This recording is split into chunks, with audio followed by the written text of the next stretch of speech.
През 1921 година група младежи основават спортен клуб за лека атлетика, гимнастика и футбол и го кръщават на името на революционера Христо Ботев. На игрището на Стария пазар се играят първите мачове на отбора от Враца. Клубът просъществува до 1949 година. Обединението на Спартак, Строител и Червено знаме позволява възобновяването му през 1957. 7 години по-късно Ботев Враца прави големия си пробив в родния футболен елит. След напрегнат и успорван сезон, победа в последния кръг с 5-2 в Михайловград осигурява промоцията за А-група, където тимът играе 26 последователни години. Незабравим за феновете остава първият матч в елита. Пред рекордните за града 30 000 зрители, домакините правят 1-1 с Левски.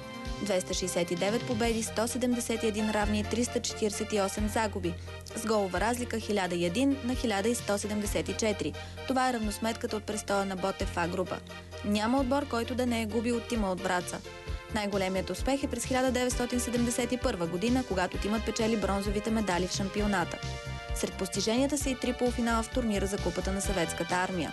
Като историческа дата за футбола във Враца се отбелязва и най-значимата победа на отбора като гост.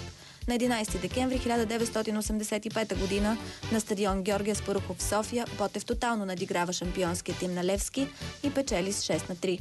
Рекордьор по участие Николай Пенков с 334 мача, а голмайстор за всички времена Георги Каменов с 150 попадения. От новата история на отбора безспорно името емблема на Ботев Враца е Мартин Петров.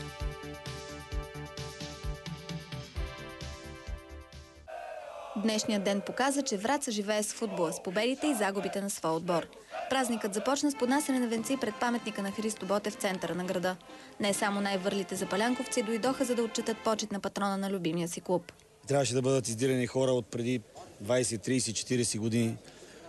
Трудно е, защото напрежението да не изпуснеш някого неволно също виси над тебе със страшна сила.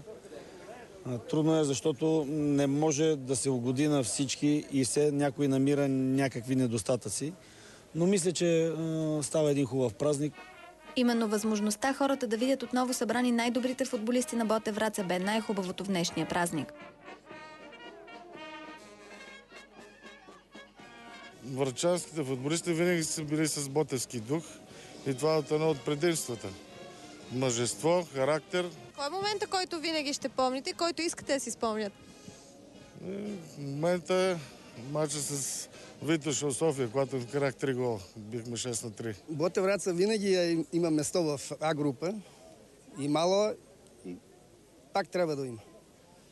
Сега този юбилей тук показва, че горе-доле управата, ръководството поело сериозен ангажимент и ще се влиза пак. И тогава имаше ентусиазъм, борба, играеше се за чест.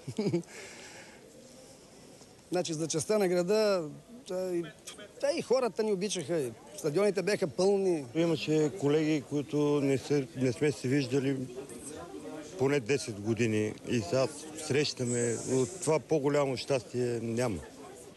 От центъра с многобройно шествие през града тържеството се премести на стадиона, където се проведе футболна среща между сборен отбор на Ботев Враца и Тим София, чийто капитан бе премиерът Бойко Борисов, а треньор финансовият министър Симеон Дянков. Двобоят завърши 2-1 в полза на гостите с голове в 3 минути между 11 и 13. Красимир Горанов изведе тима на столичните железничари напред, Юлиян Емилов изравни, а Дончо Донев кара за крайния резултат. Загубата обаче не помрачи празничното настроение. Малко са отборите в България, които могат да празнуват такъв юбилей. Даже да не кажем, че се броят на пръсти. Това е нещо, което нас наистина ни вдъхновява да направим всичко възможно този отбор да се възроди и да вземе достойното си място в елитната футболна група. Враца заслужава този празник. Спомням си още, когато съм играл тук. Много тежки мачове срещу много силен отбор на Ботев Враца. Им пожелавам, както са тренирани, по-скорошно влизане в А-група. Кое беше по-различното в тези мачове? Защо толкова всички отбори са губили от Ботев Враца? Много силни поколения имаше на времето. Много добри вратари. С Въло съм спал поне 10 години в една стая. Илия бяхме голяма конкуренция, така че много силни поколения имаше във Враца.